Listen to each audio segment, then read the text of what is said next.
जय श्री कृष्णा, जय श्री राधे। मैं पंडित सोमेशकांत रविकांत दीक्षित माँ वैष्णो माता मंदिर जबलपुर से आप सभी का अपने YouTube चैनल पर बहुत स्वागत करता हूँ। आज हम एक बहुत ही नया विषय, महत्वपूर्ण पूजन की जानकारी आपको देंगे। श्री सत्यनारायण व्रत कथा। सत्यनारायण व्रत कथा प्रत्येक व्यक्ति को पूर्णिमा या संक्रांति के दिन, या आपके घर में कोई शुभ कार्य है, आपका जन्म दिवस है, शादी की सालगिरह है, या आपके घर में कोई शुभ कार्य होने वाला है, तो उस दिन सत्यनारायण की व्रत कथा अवश्य रूप से करनी चाहिए। इससे हमारे घर में धन धान्य सुख समृद्धि बनी रहती है तथा आपदाओं से श्री सत्यनारायण भगवान रक्षा करते हैं।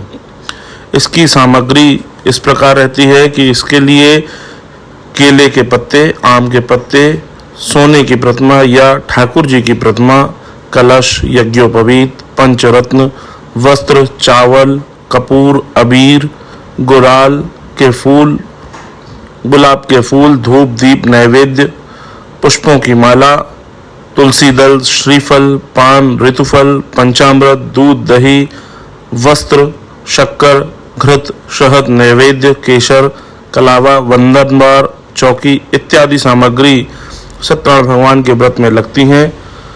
प्रत्येक व्यक्ति को पूर्णिमा व संक्रांति के दिन प्रातःकाल स्नान करके श्री सत्यनारायण भगवान की पूजन अवश्य रूप से करनी चाहिए। उस दिन श्रद्धा पूर्वक स्वच्छ आसन पर बैठकर श्री सत्यनारायण भगवान की चौकी पर मूर्ति स्थापित करके कलश की स्थापना करनी चाहिए। श्री गौरी गणेश, वरुण, विष्णु आदि सभी देवताओं का ध्यान करके पूजन करना चाहिए। संकल्प कर लेकर श्री सत्यनारायण भगवान की स्वामी का पूजन करना चाहिए। पुष्प हाथ में लेकर सत्यनारायण भगवान का ध्यान करें। यज्ञोपवीत, पुष्प, धूप, नैवेद्य आदि से युक्त होकर स्तुति करें कि हे भगवान, मैंने श्रद्धा पूर्वक फल, जल इत्यादि सभी सामग्री आपको अर्पित की हैं, इसे स्वीकार करिए तथा मेरे यहाँ धन धान्य आदि की वृद्धि करिए तथा आपदाओं से मेरी रक्षा करिए। आपको मेरा बारंबार प्रणाम है। इसके बाद श्री सत्यनारायण भगवान की व्रत कथा प्रारंभ करिए। बोलिए सत्यनारायण भगवान की जय। अथ प्रथमोध्याय। एक समय नैमिषारण्य तीर्थ में सोनकादि 88,000 ऋषियों ने श्री सूत जी से पूछा कि हे प्रभु, इस कलयुग में वेद विद्या रहित मनुष्यों को ब्रह्म भक्ति किस प्रकार मिलेगी तथा उनका उद्धार कैसे होगा। हे मुनिश्रेष्ठ, कोई ऐसा तप कहिए जिससे थोड़े समय में ही पुण्य फल प्राप्त होवे तथा मनवांछित फल मिले। वह कथा सुनने की हमारी इच्छा है। सर्वशास्त्र ज्ञाता श्री सूत जी बोले कि हे वैष्णवों में पूज्य, आप सबने प्राणियों की हित की बात पूछी है। अब मैं उस श्रेष्ठ व्रत को आप लोगों से कहूँगा जिस व्रत को नारद जी ने श्री लक्ष्मी नारायण से पूछा था। श्री लक्ष्मी नारायण ने मुनिश्रेष्ठ से कहा था, सो ध्यान से सुनिए। एक समय योगीराज नारद जी दूसरों की हित की इच्छा से अनेकों लोकों में घूमते हुए मृत्यु लोक में आ पहुँचे। यहाँ अनेक योनियों में जन्मे हुए प्रायः सभी मनुष्यों को अपने अपने कर्म से दुखी देखकर सोचने लगे कि किसी यत्न के करने से प्राणियों के दुखों का नाश हो सकेगा। ऐसा सोचकर विष्णु लोक गए। वहां श्वेत वर्ण और 4 भुजाओं वाले देवों के ईश नारायण को देखकर, जिनके हाथों में शंख, चक्र, गदा और पद्म थे तथा वरमाला पहने हुए थे, देखकर स्तुति कर कहने लगे कि हे भगवान, आप अत्यंत शक्ति से संपन्न हैं। मन तथा वाणी भी आपको नहीं पा सकती है। आपका आदि, मध्य और अंत नहीं है। आप निर्गुण स्वरूप, सृष्टि के कारणभूत, भक्तों के दुखों को नष्ट करने वाले हो। आपको मेरा नमस्कार है। नारद जी से इस प्रकार की स्तुति सुनकर विष्णु भगवान बोले कि हे मुनिश्रेष्ठ, आपका किस काम के लिए यहाँ आगमन हुआ है, आप निसंकोच कहें। तब नारद मुनि बोले कि हे प्रभु, मृत्युलोक में जो मनुष्य अनेक योनियों में पैदा हुए हैं, अपने अपने कर्म से दुखी हो रहे हैं। हे नाथ, मुझ पर दया रखते हो तो आप बतलाइए, उन मनुष्यों के दुख थोड़े से ही प्रयत्न से कैसे दूर हो सकते हैं। श्री भगवान बोले कि हे नारद, मनुष्यों की भलाई के लिए तुमने बहुत उत्तम बात पूछी है। जिस काम के करने से मनुष्य मुंह से छूट जाता है, वह मैं कहता हूँ सुनो। बहुत पुण्य देने वाला स्वर्गलोक तथा मृत्युलोक में दुर्लभ एक उत्तम व्रत है। आज मैं प्रेमवश होकर तुमसे कहता हूँ, श्री सत्यनारायण का यह व्रत अच्छी तरह विधान पूर्वक करके मनुष्य आयु पर्यंत यहाँ सुख भोग कर मरने पर मोक्ष को प्राप्त होता है। श्री भगवान के वचन सुनकर नारद मुनि बोले कि उस व्रत का क्या फल है, क्या विधान है तथा किस दिन यह व्रत करना चाहिए, हे प्रभु सब विस्तार से बतलाइए। भगवान बोले कि दुख शोकादि को नष्ट करने वाला, धन धान्य को बढ़ाने वाला, सौभाग्य तथा संतान देने वाला यह व्रत सभी स्थानों पर विजयी करने वाला है। भक्ति और श्रद्धा के साथ किसी भी दिन मनुष्य श्री सत्यनारायण की बांधुओं और बंधुओं के साथ, ब्राह्मणों के साथ धर्मपरायण होकर पूजन करे। भक्ति भाव से नैवेद्य, केले का फल, शक्कर, घी, दुग्ध, दही, गेहूं का चूर्ण इत्यादि लेवे।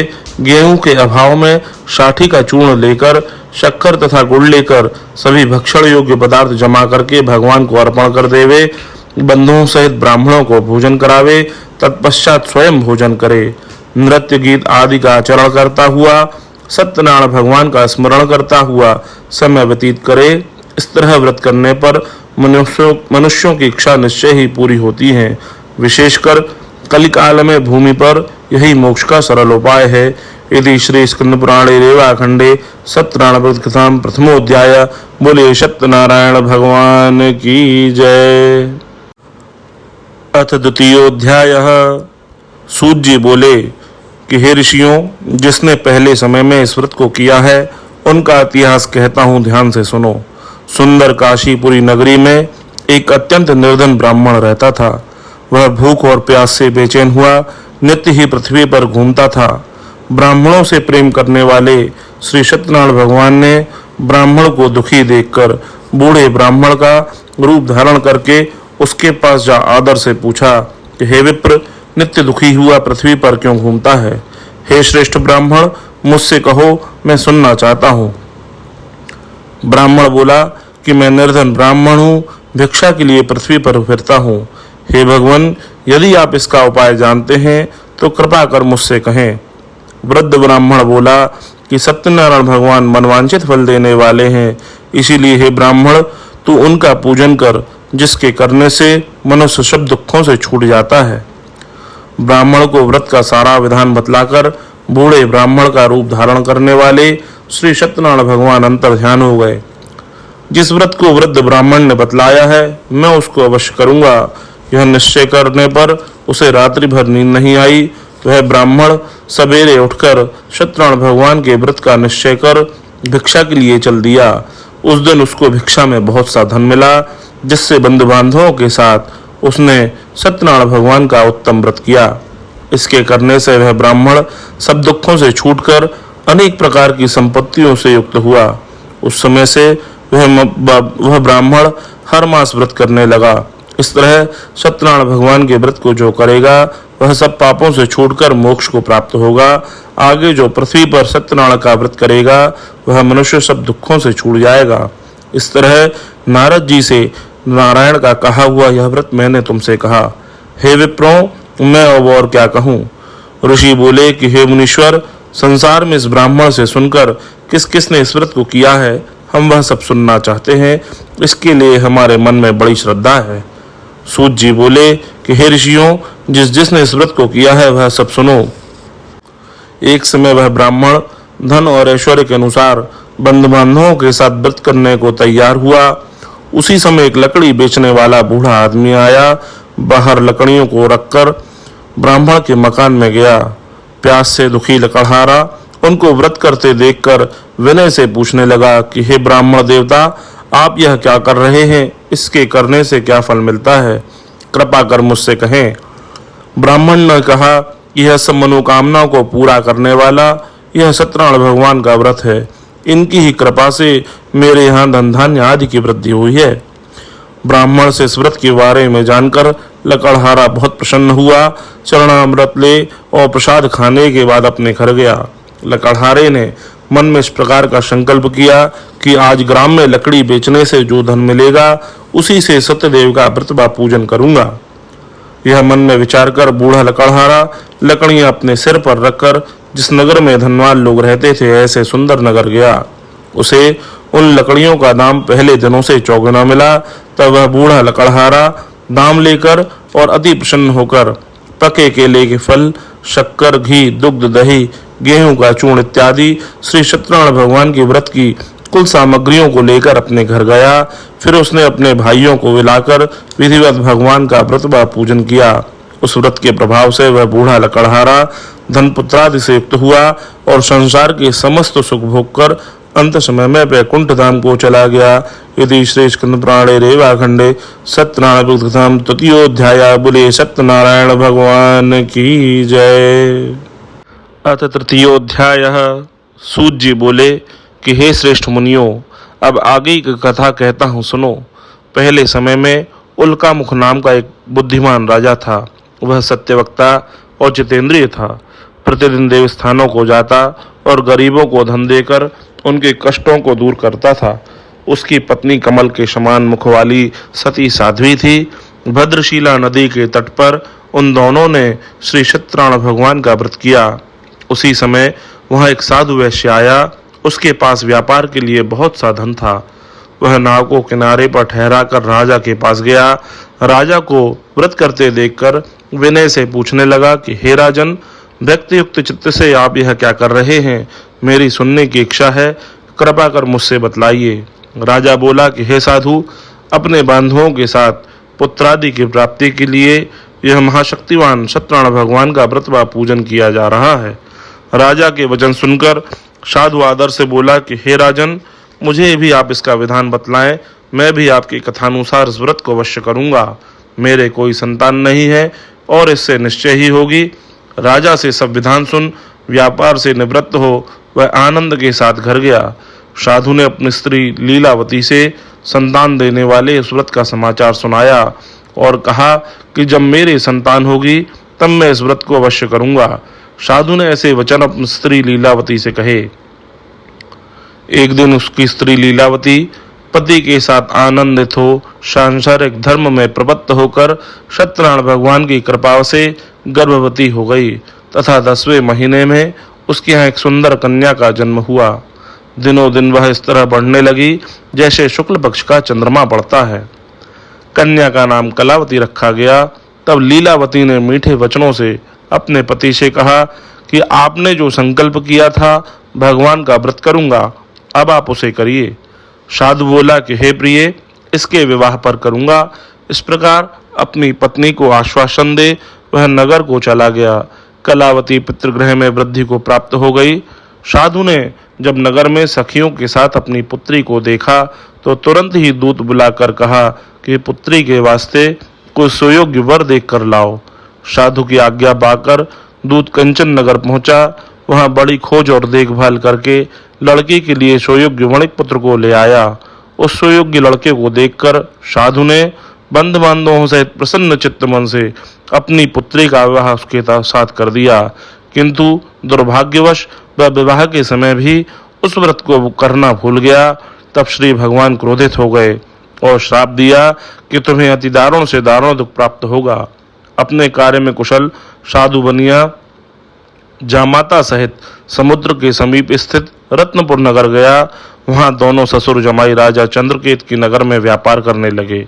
एक रोज सत्यनारायण भगवान की माया से प्रेरित कोई चोर राजा का धन चुराकर भागा जा रहा था, किंतु पीछे से राजा के दूतों को आता देखकर चोर ने घबराकर भागते हुए राजा के धन को वहीं चुपचाप रख दिया जहां दोनों ससुर जमाई ठहरे हुए थे। जब दूतों ने उन साधु वैश्य के पास राजा के धन को रखा देखा तो दोनों को बांधकर ले गए और प्रसन्नता से दौड़ते हुए राजा के समीप जाकर बोले कि महाराज, हम 2 चोर पकड़ कर लाए हैं, देखकर आज्ञा देवें। राजा की आज्ञा से उन्हें कठोर कारावास में डाल दिया गया। उनका जितना धन था सब छीन लिया गया। सत्यनारायण भगवान के श्राप से उसकी पत्नी भी घर पर बहुत दुखी हुई और घर पर जो धन रखा था वह भी चोर चुरा कर ले गए। शारीरिक व मानसिक पीड़ा तथा भूख प्यास से अति दुखित होकर अन्न की चिंता में कलावती एक ब्राह्मण के घर गई। वहां उसने सत्यनारायण भगवान का व्रत होते देखा। फिर कथा सुनी और प्रसाद ग्रहण कर रात्रि को घर आई। माता ने कलावती से कहा कि हे पुत्री, अब तक तू कहाँ रही, वह तेरे मन में क्या विचार है। कलावती बोली कि हे माता, मैंने एक ब्राह्मण के घर पर श्री सत्यनारायण भगवान का व्रत व पूजन होते देखा है। कन्या के वचन सुनकर लीलावती भगवान के पूजन की तैयारी करने लगी। फिर लीलावती ने परिवार और बंधुओं सहित श्री सत्यनारायण भगवान का पूजन किया और वर मांगा कि मेरे पति और दामाद शीघ्र ही आ जावें। साथ ही प्रार्थना की कि हम सबका अपराध क्षमा करो। सत्यनारायण भगवान इस व्रत से संतुष्ट हो गए और राजा चंद्रकेतु को स्वप्न में दर्शन देकर कहा कि हे राजन, दोनों वैश्य को प्रातः काल ही छोड़ दो। उनका जितना धन तुमने ग्रहण किया है दे दो, नहीं तो मैं तुम्हारा धन, राज्य, पुत्र आदि सब नष्ट कर दूंगा। राजा से ऐसे वचन कहकर भगवान अंतर ध्यान हो गए। प्रातःकाल राजा चंद्रकेतु ने सभा में अपना स्वप्न सुनाया। फिर दोनों वणिक पुत्रों को कैद से मुक्त कराकर सभा में बुलाया गया। दोनों ने आते ही राजा को नमस्कार किया। राजा मीठे वचनों से बोला कि हे महानुभावों, भाग्यवश ऐसा कठिन दुख आपको प्राप्त हुआ है, अब आपको कोई भय नहीं है। ऐसा कहकर राजा ने उनको नए नए वस्त्राभूषण पहनवाए। उनका जितना धन लिया था उससे दुगना धन देकर आदर सहित विदा किया। दोनों वैश्य अपने घर को चल दिया। इति श्री स्कंद पुराणे रेवाखंडे सत्यनारायण व्रत कथायाम तृतीयोध्याय। बोलिए सत्यनारायण भगवान की जय। अथ चतुर्थोध्याय। सूत जी बोले कि वैश्य ने मंगलाचार करके यात्रा आरंभ की और अपने नगर को चला। उनके थोड़ी दूर निकलने पर दंडी वेशधारी श्री सत्यनारायण ने उनसे पूछा कि हे साधु, तेरी नाव में क्या है। अभिमानी वणिक हंसता हुआ बोला कि हे दंडी, आप क्यों पूछते हैं, क्या आपकी धन लेने की इच्छा है। मेरी नाव में तो बेल, लता, पत्ती आदि भरे हुए हैं। वैश्य का कठोर वचन सुनकर भगवान ने कहा कि तुम्हारा वचन सत्य हो। दंडी ऐसा कहकर वहां से दूर जाकर समुद्र किनारे बैठ गए। दंडी के जाने पर वैश्य ने नित्य क्रिया करने के बाद नाव को ऊंची उठी देखकर अचंभा किया और नाव में बेल, लता, पत्ती आदि देखकर मूर्छित हो जमीन पर गिर पड़ा। फिर मूर्छा खुलने पर अत्यंत शोक प्रकट करने लगा। तब उसका दामाद बोला कि आप शोक न करें, यह सब दंडी स्वामी का श्राप है, अतः हमें उनकी शरण में चलना चाहिए, तभी हमारी मनोकामनाएं पूरी होंगी। दामाद के वचन सुनकर वह दंडी के पास पहुंचा और अत्यंत भक्तिभाव से नमस्कार करके कहा कि मैंने जो आपसे असत्य वचन कहे हैं उनको क्षमा करिए। ऐसा कहकर महान शोकातुर हो रोने लगा। तब दंडी भगवान बोले कि हे वणिक पुत्र, तू मेरी आज्ञा से बारंबार विमुख हुआ है तथा तू मेरी पूजा से विमुख हुआ है। साधु बोला कि हे भगवान, आपकी माया से मोहित ब्रह्मादि भी आपके स्वरूप को नहीं जानते, तब मैं अज्ञानी कैसे जान सकता हूँ। आप प्रसन्न हुए, मैं अपनी सामर्थ्य के अनुसार आपकी पूजन करूँगा। मेरी रक्षा करो तथा पहले के समान नौका में धन भर दो। उसके भक्तियुक्त वचन सुनकर भगवान प्रसन्न हो गए और उसकी इच्छानुसार व्रत कर अंतर ध्यान हो गए। तब उन्होंने नाव पर आकर देखा कि नाव धन से परिपूर्ण है। फिर वह सत्यनारायण भगवान का पूजन कर साथियों सहित अपने नगर को चला। जब अपने नगर के निकट पहुंचा तब उसने दूत को घर भेजा। दूत ने साधु के घर जाकर उसकी स्त्री को नमस्कार कर कहा कि साधु अपने दामाद सहित इस नगर के समीप आ गए हैं। ऐसा वचन सुनकर साधु की स्त्री ने बड़े हर्ष के साथ सत्यनारायण भगवान का पूजन किया और पुत्री से कहा कि मैं अपने पति के दर्शन को जा रही हूँ, तू कार्य पूर्ण करके शीघ्र आ जाना। माता के ऐसे वचन सुनकर कलावती प्रसाद को छोड़कर पति के दर्शन को चली गई। प्रसाद की अवज्ञा के कारण सत्यदेव रुष्ट हो गए और उसके पति को नाव सहित पानी में डुबो दिया। कलावती अपने पति को ना देखकर रोती हुई जमीन पर गिर पड़ी। इस तरह नौका को डूबा हुआ तथा कन्या को रोता देखकर साधु दुखित हो बोला कि हे प्रभु, मुझसे या मेरे परिवार से जो भूल हुई है उसे क्षमा करिए। उसके दीन वचन सुनकर सत्यदेव प्रसन्न हो गए और आकाशवाणी हुई कि हे साधु, तेरी कन्या मेरे प्रसाद को छोड़कर आई है, इसीलिए इसका पति अदृश्य हुआ है। यदि वह घर जाकर प्रसाद खाकर लौटे तो इसे इसका पति अवश्य मिल जाएगा। ऐसी आकाशवाणी सुनकर कलावती ने घर पहुंचकर प्रसाद खाया, फिर आकर पति के दर्शन किए। तत्पश्चात साधु ने बंधु बांधवों सहित सत्यदेव का विधिवत पूजन किया। फिर श्लोक का सुख भोग कर अंत समय में स्वर्गलोक को चला गया। इति श्री स्कंद पुराणे रेवाखंडे सत्यनारायण व्रत कथायां चतुर्थोध्यायः। बोलिए सत्यनारायण भगवान की जय। अथ पंचमोध्यायः। सूत जी बोले कि हे ऋषियों, मैं और भी कथा कहता हूँ, सुनो। प्रजापालन में लीन तुंगध्वज नाम का एक राजा था। उसने भी भगवान का प्रसाद त्याग कर बहुत दुख पाया। एक समय वन में जाकर वन्य प्राणियों को मारकर बड़ के पेड़ के नीचे आया। वहां उसने ग्वालों को भक्तिभाव से बांधवों सहित श्री सत्यनारायण भगवान का पूजन करते देखा। राजा देखकर भी अभिमानवश वहां नहीं गया, ना ही नमस्कार किया। जब ग्वालों ने भगवान का प्रसाद उसके समक्ष रखा तो वह प्रसाद को त्याग कर अपनी सुंदर नगरी को चला गया। वहां उसने अपना सब कुछ नष्ट पाया। तब वह जान गया कि यह सब कुछ भगवान ने किया है। तब वह विश्वास कर ग्वालों के समीप आया। फिर विधिवत पूजन करके प्रसाद खाया तो सत्यदेव की कृपा से जैसा पहले था वैसा ही हो गया। फिर दीर्घ काल तक सुख भोग कर मरने पर स्वर्गलोक को चला गया।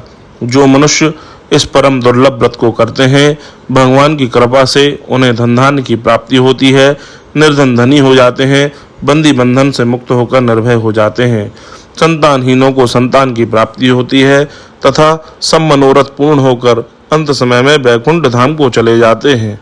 जिन्होंने पहले इस व्रत को किया है, अब उनके दूसरे जन्म की कथा कहता हूँ, सुनो। वृद्ध शतानंद ब्राह्मण ने सुदामा का जन्म लेकर मोक्ष को पाया। उल्का मुख नाम का राजा दशरथ होकर वैकुंठ को प्राप्त हुआ। साधु नाम के वैश्य ने मूरध्वज बनकर अपने पुत्र को आरे से चीरकर मोक्ष को प्राप्त किया। महाराज तुंगध्वज ने स्वयंभू होकर भगवान में भक्ति युक्त कर्म कर मोक्ष को प्राप्त किया। इति श्री स्कंद पुराणे रेवाखंडे